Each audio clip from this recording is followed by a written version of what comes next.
नमस्कार दोस्तों, stock market technical analysis की नई क्लास में आपका स्वागत है। दोस्तों, इस क्लास में हम किसी स्टॉक के ब्रेकडाउन, बेस फॉर्मेशन एवं उसके ब्रेकआउट का अध्ययन करेंगे। इस वीडियो को पूरा देखने के बाद चाहे कोई सा भी स्टॉक हो, अगर वो लगातार गिर रहा है तो उसमें किस प्रकार से बेस फॉर्मेशन होगा और किस तरीके से उसमें ब्रेकआउट होगा, इनके बारे में आप अच्छी तरह से जान पाएंगे और वहाँ पर आप अपने एंट्री ले सकेंगे। इस वीडियो के द्वारा वास्तव में अगर आपको कोई नई चीज़ मिल जाती है तो आपको मेरे दो काम करने हैं। पहला, आपको मेरा चैनल सब्सक्राइब करना पड़ेगा और दूसरी बात, आपको वीडियो को लाइक करना पड़ेगा। तो बिना देर गंवाए आइए चलते हैं। ये एक स्टॉक का चार्ट है और इस स्टॉक का नाम मैं वीडियो की लास्ट में आपको बता दूंगा। देखिए, स्टॉक के चार्ट में हमने क्या किया है। स्टॉक के इस चार्ट में हमने दो मूविंग एवरेज लगा रखे हैं। एक हमारा 20 डे का मूविंग एवरेज है, दूसरा हमारा 30 डे का मूविंग एवरेज है। दोनों मूविंग एवरेज आपके एक्सपोनेंशियल मूविंग एवरेज हैं। यहाँ पर स्टॉक ने एक हाई मारा और ये हाई मारने के बाद स्टॉक ये आपके 20 डे के मूविंग एवरेज को क्रॉस कर जाता है और अगली बार जब ऊपर की तरफ बाउंस मारता है तो इस 20 डे मूविंग एवरेज को टच करके यहाँ से नीचे आ जाता है। तो ये यहाँ पर परफेक्ट ब्रेकडाउन बता देता है। उसके बाद प्राइस 30 डे मूविंग एवरेज के यहाँ पर भी सस्टेन नहीं होती, इससे भी नीचे आ जाती, जो कि यहाँ पर कमजोरी का संकेत दिखाता है। अब उसके बाद देखिए, वास्तविक स्टोरी यहाँ से स्टार्ट होती है। एक बार प्राइस 30 डे मूविंग एवरेज के नीचे जाने के बाद यहाँ इस पॉइंट से वापस बाउंस बैक मारती है। तो यहाँ पर आप देखिए 30 डे और 20 डे दोनों मूविंग एवरेज के पास आसपास ये टच करके वापस नीचे की तरफ आती है। और यहाँ पर आप देखिए 20 डे और 30 डे दोनों मूविंग एवरेज आपस में चिपक कर चल रहे हैं। ये चिपक कर चलना इस बात का संकेत देता है कि यहाँ पर प्राइस कुछ देर के लिए सस्टेन हुई थी। और यहाँ पर आप देख भी पा रहे हैं, यहाँ पर इन दिनों प्राइस सस्टेन हुई थी। ये एक वीकली चार्ट है दोस्तों। तो यहाँ पर जो मूविंग एवरेज वो भी हमारी वीकली है, जैसे 20 वीकली मूविंग एवरेज और 30 वीकली मूविंग एवरेज। तो ये दोनों मूविंग एवरेज यहाँ पर चिपक गए।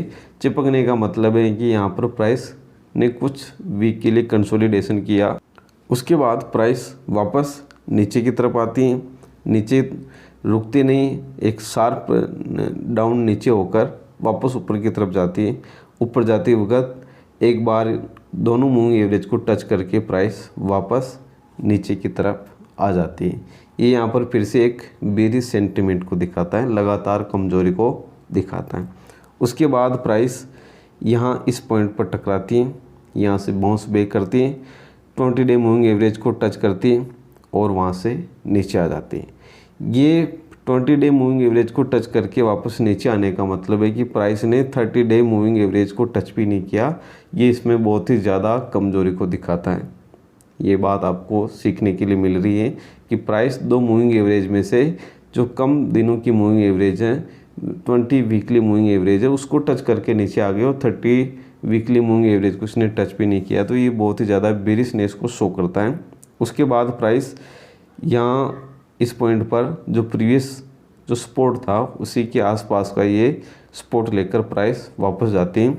इस बार देखिए, प्राइस जब वापस ऊपर गई तो यहाँ पर जो 20 डे की मूविंग एवरेज हैं वो इस प्राइस के काफ़ी नज़दीक आ गई थी। तो इसको इस 20 डे मूविंग एवरेज को क्रॉस करने में ज़्यादा टाइम नहीं लगा, ज़्यादा दिक्कत नहीं हुई।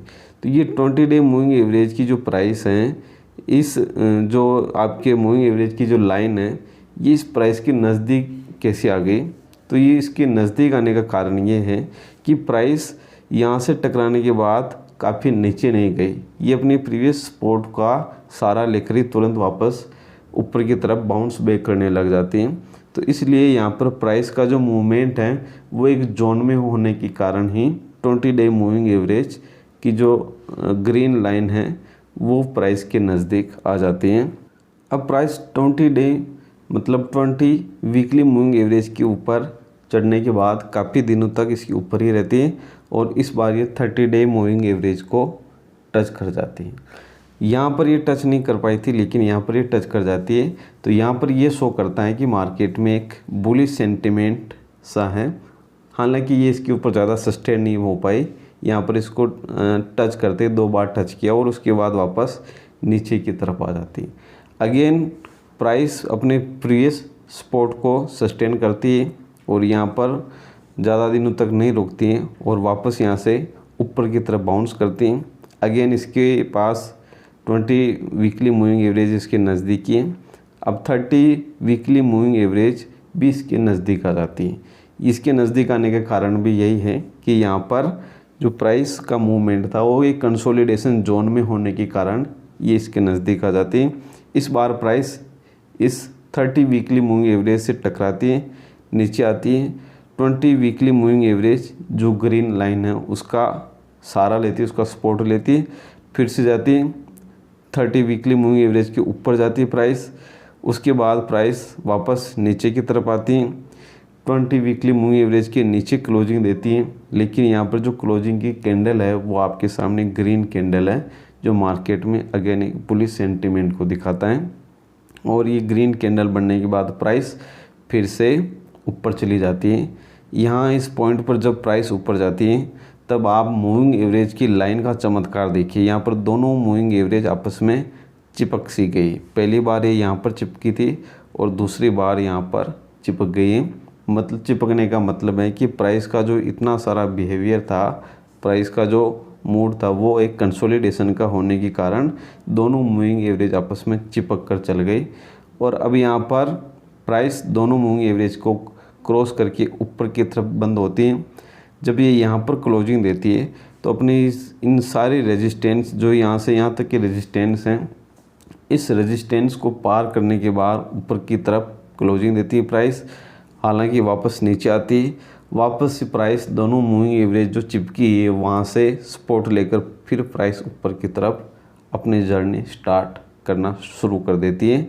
अब यहाँ पर देखिए इस पॉइंट पर प्राइस ने इतने सारे रेजिस्टेंस को पार कर लिया, तो यहाँ पर आपको एक ट्रेंड के रिवर्सल होने की 100% संभावना यहाँ पर आपको दिखाई देती है। तो अब हमारे पास विचारने के लिए ये फैक्ट है कि क्या इस स्टॉक का ट्रेंड रिवर्सल हो चुका है।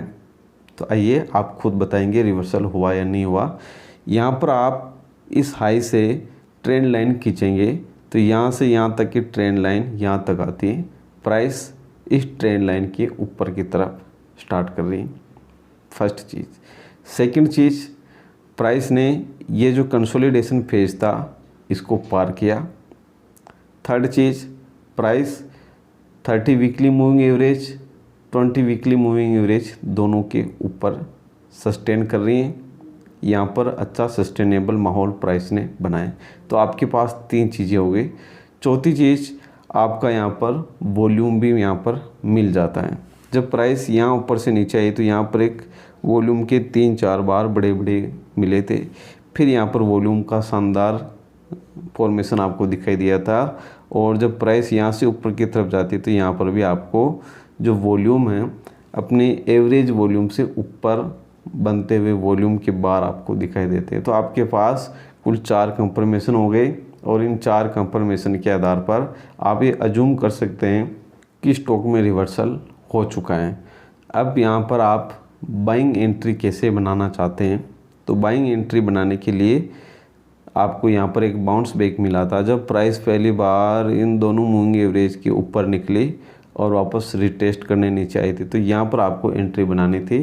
हालांकि अभी भी प्राइस काफ़ी दूर नहीं गई है, अभी ये शुरुआती फेज में ही है। अभी अंकुर ज़मीन से बाहर निकला है, अभी इसको पेड़ बनने में काफ़ी समय बाकी है।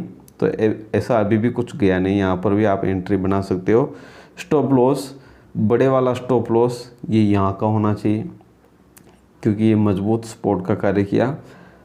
छोटे वाला सपोर्ट आपका ये इस पॉइंट का सपोर्ट आपका होना चाहिए। सपोर्ट से नीचे प्राइस क्लोजिंग दे देती है, मतलब दोनों मूविंग एवरेज को क्रॉस करके नीचे की तरफ आकर सस्टेन हो जाती है, तो वहाँ से आपको आउट हो जाना है।